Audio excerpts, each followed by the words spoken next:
ได้เจ้ามาถ่ายอยู่นี่เพราะว่าคนร้ายบ่อ๋อสมมุติว่า FC สิทักหาเจ้านี่เจ้าสิตอบบ่ FC สิทักหาเจ้านี่เจ้าสิตอบบ่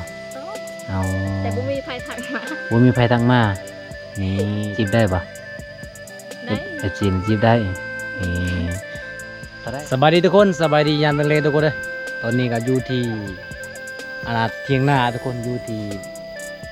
บอนที่หมู่บ้านสาวนิ่งหรือว่าสาวหวานสาวมิงทุกคนตักน้ำทุกคนก็คือมีแต่จุดเดียวนั่นแหละทุกคนที่ในหมู่บ้านไปตักทุกคนนะเอาจะได้ก็ไปหัดส่วนนำกันทุกคนนี่มันบอกนี่ตอนนี้ก็คือเขาเจ้า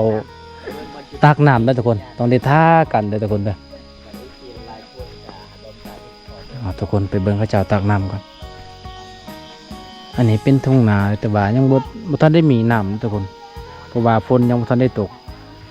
นี่ทางนี้ก็คือเป็นชายแดนระหว่างบ้านบะวงกับบ้านตะลิงทุกคนนี่ทางนี้ก็เป็นบ้านสาวหนึ่งทุกคนก็คือทางนี้แหละเวลาน้องวันเมื่อบ้าน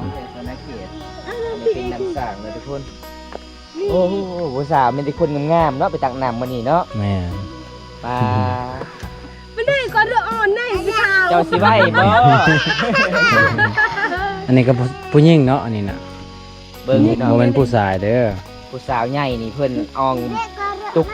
เต็มเลยพี่น้องเต็มกระทงเลยได้ นี่สาวน้อยใบอยู่ว่าสาวน้อย หันย่างกลับไปเส้นทางลัดนี่เนาะสักอย่างเนาะเนาะเพิ่นเป็นสาวเด้อทุกคนเด้ ย้ายบอลตลอดเด้อทุกคนเลย สาวหกสาวหอบศอก ผู้ได้สาว เด้ผู้อองกันดิ อ๋อ ไปก่อน แต่ว่าได้ผัวแล้ว แต่สาวหอบศอกนี่ยายเพิ่นกำลังตักน้ำเวลาตักน้ำเนี่ยต้องใส่แพรทุกคนเลยกันบ่ให้ขี้ฝุ่นเข้าในขวด เพไผเพมันได้ครับว่า อันนี้ซื้อมาจังได้อันนี้นะผู้สาวเลยนะลูกเจ้าบ่ หึ งามเนาะแล้วมีแฟนแล้ว เอา บ่มีเนาะ แหว โอ้เอาผู้สาวก่อน เอาผู้ชาวตะไบเจ้าตี มันส่วนเด็กหมด สบายดีเด้อ ขนาดนั้นมึงเลย ลาว ลาว ลาวโอ้ ลาว เพียนลาวคือสาวลาวเลยเด้ สาวลาวบ้าน สาว ตะลี ลาวงามเนาะ แม่ อ๋อทุกคนเลยนี่ทุกคนก็คือเขาเจ้าตั้งน้ำเป๊ปซี่เลยเด้อ มาบง ทางใด สังเกตเลยเบิ่งเจสนบนบ้านนี้สุดลาวเขาเจ้าบ่ได้เอาไม้คานมาหาบเด้ แม่นบ่ โอ้ แม่นอันดีผู้นี้นะเสือยาต้องอ๋อ อย่าต้องอย่าต้องแคนพุ่น ดอกแกอะไร เอ้าญาติกันแล้วบัดนี้ตักน้ำ ที่ไหนเห็นไม่ผ่านผู้ สาวยังก็สาวลาว สาวลาว อ๋อสาวลาวทุกคน สาวลาวเขาบรูมังกรเลยทุกคน จากปีละเจ้าสาวลาว หลายปี 10 ปี 10 ปีป้าช่างไม่ใหญ่เนาะ แม่นบ่เอ่ย10 ปี ลาวแค่จะไปไม่ได้ไม่ปวดจับไอ้ สาวลาวเด้อทุกคนเด้อ ลาวไปย่างกระทงเจ้าคือมันใหม่เหมือนน้อง อ๋อ ฮะถึง อยากเนาะ ไม้ไผ่วะ อันนี้เจะฮู้บ่เป็นหยังกันถือระบายลมเด้ โอ้ เวลาใส่คือให้น้ำออกทางนี้ แม่นระบายลม ยันตุกมันห่อน สาวบ้านตะเลงมีคนงามๆเด้ แม่น แต่เสียดายว่าบ้านนี้มันมีสัญญาณเพื่ออยากไปทันหาไปเบิ่งเป็นสารบันซองน้องแบบยากหลาย ลุงเหรอหมกกันเลย สบายดีเด้อสาวัน สบายดี เป็นหยังน้องคือใส่หมวกมันห่อน แม่ อ๋ออายไปหาเจ้ากินนี่บ่เห็น คอยไปเล่นโทรศัพท์ ไปดินโทรศัพท์อ้าวอายก็ไปลิ้นบนเจ้าไปดินโทรศัพท์นั่นแหละจังโมงจะไปนะ 12 โมงกลับจังโมงปาโตไปบนมีสัญญาณทุกคนกินนี่ป้าเพื่อสิได้มาเบิ่งบอลที่น้องๆมาลินก็บ่แม่นเรื่องง่ายเลยเนาะจังโมงไปกลางคืนนะ6 โมงไปกลางคืน6 โมงกลับเป็น12 โมง 9 โมงอ๋อคันสมมุติว่ามีผู้บ่าวมาลมนี่ก็อยู่ดึกแล้วเนาะ มอดบ่12 โมงจะอยู่มอด เอาทุกคนเลยก็คือน้องไปดินบนมีสัญญาณก็ลำบากหลายเส้นทางก็งามเนาะเส้นทาง ขับได้เจ้ารถนะ บ่ได้ บ่ได้จะขับบ่เป็นรถป่ะ ขับบ่เป็นบ่มีรถ โอ้ขับบ่เป็นบ่มีรถ แม่ ก็สมมติว่ามีรถนี่จะขับเป็นป่ะ บ่รู้กัน บ่เคย อาจจะเคยยืมมารถเขานะเวลาเข้าเมืองบ่เคยเอาทุกคนเลย ไปกับหมู่ อืมเราได้เบอร์เจ้า14 บาทจะได้เบอร์เจ้า ลืม ลืมแล้ว เอาโทรศัพ ไม่ได้เอา ท์ โทรศัพท์มา แม่ อ๋อห้ามได้เด้อเฟซไอเด้อ ดู เดี๋ยวจะให้ FC ทักหาเจ้า FC เห็นเจ้าว่างามเลยดิ ต้องเพียงเด้อ ก็อยู่อ่ะคนหาตัวรมอเป็นอะไรเจ้ามาทายอยู่นี่เพราะว่าคนไล่ป่ะ แม่ อ๋อคืออีเมลซาวนิงว่าไปตักน้ำกันกับซาวนิงบ่แม่นอ๋อดิใช่กระตุกเครื่องเจ้าเลยโอ้ปุ่นตัวคนเลยเป็นเครื่องน้องมาตักน้ำด้วยทุกคนเจ้าไปทางเก่าคือเก่าเนาะ อืม ลัดป่าคือเก่า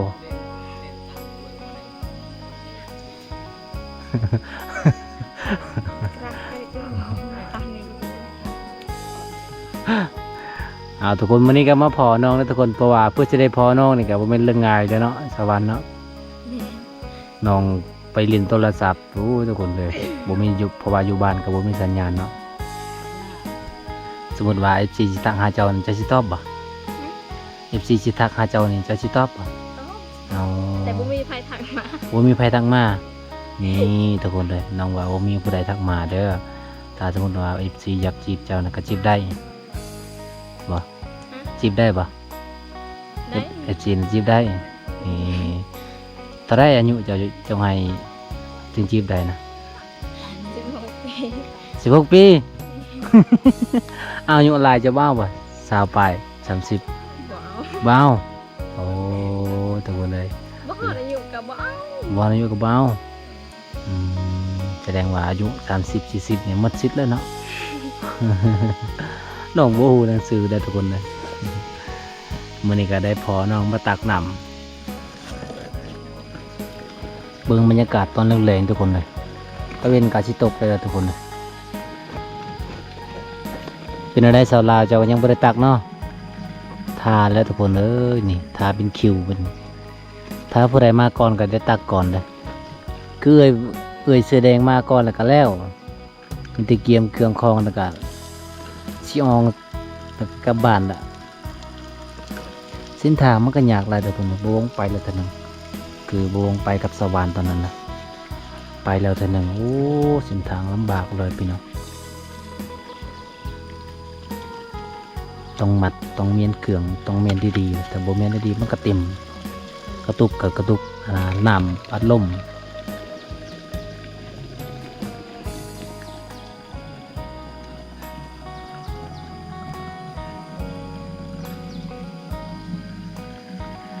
น้ำก็ใส่พี่น้องเห็นไหมใส่ขนาดน้ำ เด้อทุกคนเลย สิกลับแล้วเด้อตอนนี้ทุกคนเลย สาวลาวเฝ้ามังกร เห็นบ่ บานตะลิงเมืองนองเพียงส่วนนาทีหมู่บ้านติดกับ นี่แหละทุกคนเลยย่ำนังเลงก็ต้องไปตักเลยตอนเช้าก็ไปตักตอนแรกก็ไปตักทุกคนเลยนี่กลับแล้วทุกคนพูดเส้นทางนี้ก็คือเป็นเส้นทางลัดทุกคนเห็นปะลัดนี่ก็มันใกล้กว่า ทางนี้ก็คือเป็นเส้นทางรถใหญ่อันนี้เส้นทางลัดทุกคนเลยก็ประมาณอยู่10 นาทีหรือว่า20 นาทีทุกคนเลย ต้องเกี่ยมแผ่ไปฟอกทุกคน แพนี่เป็นของตนเองเนาะ เวลาไปอาบน้ำก็ต้องเช็ดหน้าเวลาไปตักน้ำก็ต้องตองน้ำเลยหมู่บ้านติดกับตีภูเขาก็แบบนี้ล่ะทุกคนเลยเด็กลงชีวิตพี่น้อง แม่นทั้งเหนือ เพื่อสิได้น้ำกิน ภูเขาเลยทุกคน แต่ว่าภูเขาแถวนี้มันบ่สูงคือแถวเหนือดอก เบิ้งเอื่อยเพื่อนนี่กลับมึงทุกคนเส้นทางกลับเส้นทางลัดเด้อถ้าไปได้อย่างต้องไปเส้นทางนี่ ป้าเนาะเพื่อจะขึ้นได้ ยังเขากลับเลยบอก แถวนี้เขากู้ยันได้ทุกคนเลย เอาก็ ยานยังเนาะ สาวคุยเนาะ คนคุย เอา สาวลาว ไปเบิ่งวิถีชีวิตน้องสองคนเลยทุกคน สาวลาวเด้อทุกคน สาวลาวจะมีเอื้อยบ่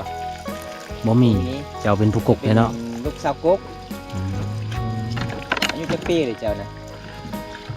บ่ฮู้บ่ ปี 15 ปีเอ้าสาวาน16บ่สาวานเป็นหยังเจ้าลาวคือใหญ่กว่าเจ้าอีก15 ปีนะ ใหญ่ แม่นเรากินแตินูตลอดบ่ ปลากระตุกลายหรือกระตุกสาวานทุกคนเลย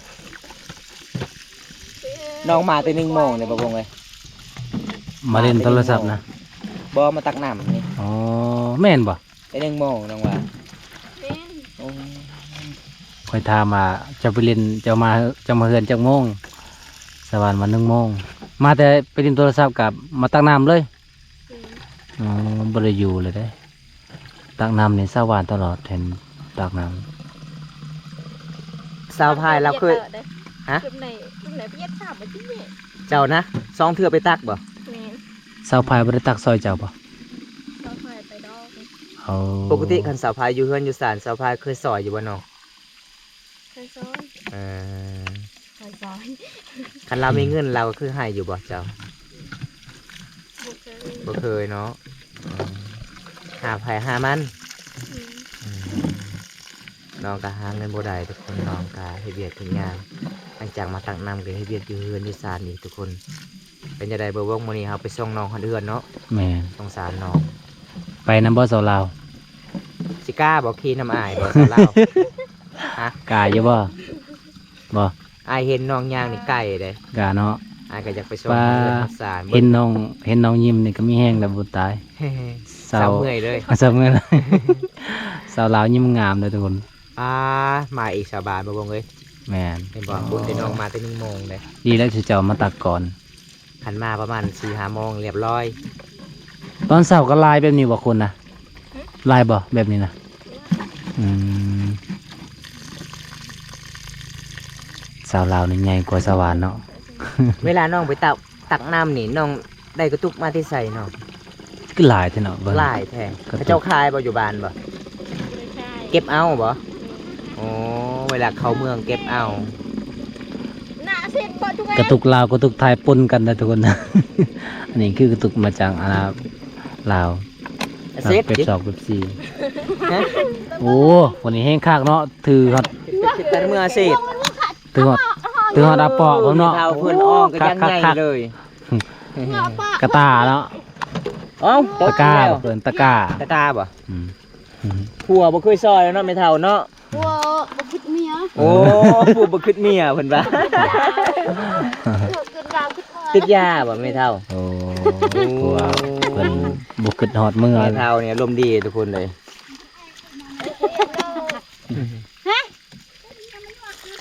ยัง เต็มเตยเต็มอยู่อ่ะ นี่ผู้บ่าวมาอีกเห็นบ่ นี่ ไปจะกินน้ำหิวน้ำเลยบ่ไอ้นี่เห็นบอกกินเลย โอ้นี่ ว้า แซ่บแซ่บแซ่บ เลยทุกคน ตัดถลก เรียบร้อย ไปเลยกินแล้วไปบัดนี้เห็นบ่ นี่ทางเมื่อทางนี้คือเมื่อทางลัด กินแวก็ไปเพิ่นว่าแบบนี้กินง่ายเลยทุกคนบ้านเฮาดำดงชีวิตอู้สบายมาลายอีกทุกคนไปเอาน้ำกิน แต่บอลตักก็คือแบบสบายเนาะ อืม มันลงดิถ้าว่ากลางเว้นเนี่ยโอ้ตักบ่ได้เดี๋ยวมันแดดแห้งคือสว่านไปตักมื้อนั้นปลาโต ไอ้ย่างจุกน้อยๆก็ตักคือกันไม่เท่าโอ้ ให้ล้านบ่ กินหมดเดียวกับเบิร์ดอันนี้ตุกหน่อยเกียมสิกินกลางทางเวลาย่างเด้ อ๋อจะไปแล้วบ่ตอนนี้บ่ตาทางลัด ไปแล้ว จะไปแล้ว ไปตอนนั้นสาวานหนี่ปะ ผู้สาวหลายคนเขาไปนำเขาหนี่ปะหอดปลาเลยเขาปะเขาอยู่นี่อยู่ห้วยในดอยนี่ โ หาบ่เจอกลับคืน อยากโดน บ่ได้ มึงไหม หิวนำสาวน้อย อยากกินน้ำ ลูกเจ้าบ่ นอนอยู่ เอ้าบ่แม่นลูกเลยน่ะลูกจะพาดใจเสียบโอ้ยอิหยังจะว่าลูกเจ้าคือเราจะพาดใจเสียบน่ะหน้าเจ้านะลูกหิวน้ำไปหาน้ำไม้ ที่กระย่างที่กระปลาผมส่วนน้อยเดี๋ยวจะได้เห็นกระตาทุกคนเลยส่วนหลายก็เจ้าจะอ้องใส่กระเป๋า ในตัวใน นี่ เอา เออ ลืมกันลงกันแล้วใช่ไหม อย่าปนกันเด้อจังหน่อยญาติกัน ยามเฮาว่าหมู่บ้านนี่หลายเลยกระตุกเนาะบ่ตาเนาะ แม่ มีแต่กระตุกโอ้เขาเก็บมาแต่ละคนนะ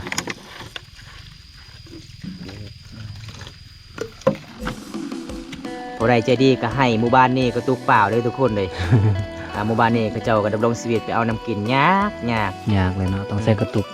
โอ้เสียดายตุกคอยตอนนั้นมีที่ให้ชาวบ้านละลายเลย3-4กระสอบ แม่นบ่ แม่นได้หลายอยู่ เป็นอะไรสวรรค์ยังได้บอกเอากระตุกนะ ได้ ได้ บ่ อืม เมื่อนาก่อนอาจจะไปขอทาง น้องก่อนที่ให้เจ้า สมมติว่าได้เต็มกับกระสอบหนึ่งเจ้าไปตักมัดเลยบ่เจ้าห้ามไว้บ่น้องจะอ้องไว้บ่ บวยจะต้องสู้ โอ้เอาทุกคนเมื่อนาดีน้ำตาก็สิไปขอให้ทางเมืองนองก่อน ซองกระเป๋าเนาะ ส่งกระเป๋า น้องว่าไว้ก็ต้องสู้ สวรรค์ว่า ถ้า อ้าย หาตุกเฮาไล่เฮาก็โดนเนาะสิไปตักเนาะอันนี้ตุกบ่หลายมื้อเช้านี้น้องไปตักเดือดทุนมื้อนี้ตอนแรกน้องไปตักต่ออีกโอ้ยเห็นก็สงสารน้องลูกกำพร้าบ่มีพ่อแม่เลยทุกคนอายุ16 ปีใช้ชีวิตตามลำพัง เตรียมแล้วเรียบร้อยแล้ว เปลี่ยนกันนะ สาวลาวนี่บ่ปากบ่เว้าเลยสาวลาวน่าจะมีผู้บ่าวแล้วสาว ส ลาว วรรค์เต็มแล้วก็คือสาวลาวอีก ลาวเวียดนามเนาะ สาวลาวนี่เว้าเก่งในภาษาลาวภาษาเวียดนามเด้ แม่นบ่ ภาษาลาวนี่เว้าบ่ได้คำเพิ่นว่าภาษาเวียดนามชินเจ้า อันเกิมคงภาษาลาวไปว่าค่อยฮักเจ้าเด้อ แม่นบ่สวรรค์ โมเลยบ่อยากเสือปานใดเนาะ ค่อยฮักเจ้าก็คือ ลูกไผ่ก็ว่ะแม่นลูกไผ่เจ้าว่ะอ๋อลูกไผ่ลาว ในบ้านได้น่ะ บ้านลงมาฝา ดงนาสานี่คือละเกล็กเดียวจ้ะ กระดองเท่าไรไม่เท่ากระดองลูกไผ่เจ้าน่ะ15 ล้าน 15 ล้านอ๋อแพงเนาะ อันนี้15 ปีกับ15 ล้านเนาะ เขามีเงินหลาย โด เออ โด ทีนี้ก็ว่า15ก็ได้ พ่อบอกอยู่15 ปีแต่ว่า ใจแรกมันกำลัง โอ้ 15 ปีนี่เอาพวกจักปีแล้ว มาเกือบ6 ปี มาฮอดปี ยังหมดปีอืม ท่านเจ้าว่ามาเนี่ยเขาว่าผู้สาวแล้วลูกไผ่เจ้านี่ คันเราไปคนเดียวนี่บ่มันตายลักเอาไปเลย บ่โอ้ยบ่วงไปผู้เดียวใครต้องถามผู้สาวหรือเมียเขา อ๋อ ส่วนไรส่วนว่าบ้านเฮานี่คันเฮาบ่ได้ถามนี่เมียเขาก็มีเด้ บ้านแซนนี่เขาปบเจ้าก็ว่าเจ้าจะไปจับเด็กน้อย อ้าวตอนนี้ก็สิเบิดแล้วทุกคนยัง4ตุก เราบ่ได้ซอยน้องเลยบ่ เพื่อสิเต็มกับบ่แห้งแล้วสิซอยจังไดมันมีมันออกบ่อเดียวนี่ จะไปซอยน้องเบิ่งน้องเมื่อยหลาย เมื่อยไรวะตักบ่เป็นแล้วนะ สาวลาวเคสนี่ก็เจ้าก็บ่ได้แทบทากระแปงทุกคน แม่ แบบธรรมศาสตร์เลย บ่ได้ทากมีแต่ทาซื่อ อันนี้จะสกินได้บ่วงอันนี้นะมันย่อยบ่ลายนี่นะ ๆอ๋อสิล้าง สิล่างบ่สิล่าง แม่น ซอยน้อง ล้างสวยน้อง ถ้าสิล่างก็ตุกตัวล่างใจน้องก่อน แม่นบ่เอายังมาล้าง ตอนนี้น้องบ่มีไฟล่างเลย เอายังมาล้างสวรรค์เอาเบียร์แล้วเอาเหล้า เอาเราข่าวมาล่าง หรือว่าสไลด์คือจะได้กินน้ำบ่แม่นเรื่องง่ายแล้วมันตาเนาะ2 เถื่อแล้วน้องไปตักยามมันร้อนดีคือว่าคนกินหลายเอาซอยน้องจะ สา ตุ บาก น หนึ น้ำสาดนี่ล่ะเดี๋ยวบ่ หึ ว่าน่าจะเอาผู้สาวสาบานน้ำสาดเด้อพระรองบ่แพง กระทำบ่แพงบ่อืมคัน14 ปีนี่ก็14 ล้านเนาะ 50 ปีนี่50 ล้าน โอ้ บ่ไหวแล้วซั่นน่ะ แม่ทาเพิ่นว่าค่อยผัวบ่คิดเลย อืม อันอยากได้ลูก4-5 คนผู้บ่คิดเลย แต่เป็นผู้สาวแล้วว่างาม บ่ได้ลูกแล้วขี้ลายเนาะ เออ ใครแล้วเรามีตัวช่วยแล้วก็ลูกไผ่เรา ลูกภายลาวบ่ใจดีเด้อ ไปทำกันตลอดบ่เออ ลูกภายบ่ได้เรียนหนังสือบ่แต่ตัวนั้นบ่น้องจะบ่ได้รียน เต็มแล้วพี่น้องเอ้ย เรียนห้องใดบ่ซี่ อืม แล้วก็แพนเจ้าเด้แพน เราเก่งเนาะ จ้ บ่ได้เรียนเลย บ่ได้เรียนหนังสือ นี่ เออคันสมมุติว่าคันเขาจอบ ลูกค้าเป็นพิธานเรียนคือ คันสมมุติว่าเขามาเฮ็ดการเฮ็ดงานอยู่บ้านเฮานี่คันเขามอบหนังสือนี่ต้องถามเมียแล้วเนาะเมียฮู้หนังสือได้เมีย เต็มไว้อยู่เด้อเห็นบ่เวลาเราตักมันก็เต็มไว้อยู่ เรียบร้อยตอนนี้เอาเรียบร้อยตอนนี้ทุกคนตอนนี้น้องก็จะได้เมียนกระตุกเป็นที่เรียบร้อยเมียนให้เป็นระเบียบแต่คาร์โบเมียนเป็นระเบียบนี่ครับ เต็มใบเนาะ มันเต็มไว้ ต้องจัดเป็นระเบียบเรียบร้อย เดี๋ยวให้จับซอยบ่ จัดซอยแม่บ่บ่ เบิ้งน้องจัดทั้งตั้งแล้วบ่แม่นทั้งนอนได้ ต้องใส่แบบนี้เนาะ อืม ถ้าใส่ท่านอนเนี่ยมันเจ็บหลังเด้ต้อง เจ็บ ใส่ ท้อง แนวยืดนี่นะแนวยืดนี่ อืม ก็อยากหลวงเล่หลวงดีกว่า เอาเป็นเอง จักตุกแล้วตอนนี้เบิ้ง น้องๆการ สี่ตุก ลับบ้นเลย ห้าตุกแล้ว บรรยากาศยังแรงน้องประดักนำเป็นน้องเสียด เอา6 ตุก หลังจากคิวน้องสาวเพิ่นแล้วก็คือคิวชาวบ้านมาทำหลังเจ้าต้องตักทุกคนถ้าบ่ได้ไปตักน้ำจุดนี้ก็ต้องเตรียมแผ่ไปน้ำเลยทุกคนต้องตอกไปน้ำเลยพี่น้อง อ้าวยิบอันอายค่ะพี่ 8 ตุกปะตุกเอามันแรงงานเลยทุกคนเลยนี่อยู่นี่ยัดเข้าไป เต็มละตอนนี้ที่ใส่อะไรอีกบ้าง ตกเราตกเป็นกะเลย นี่โทษ คือมาจนเต็มเนาะตอนมันมีน้ำก็ใส่สบายอยู่วัดใส่น้ำแล้วมันก็สิเต็มเอาอย่าลืมเทจะเด้อ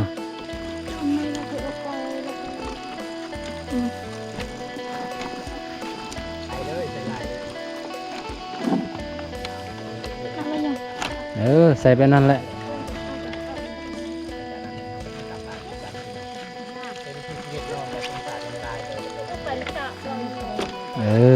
เรียบร้อย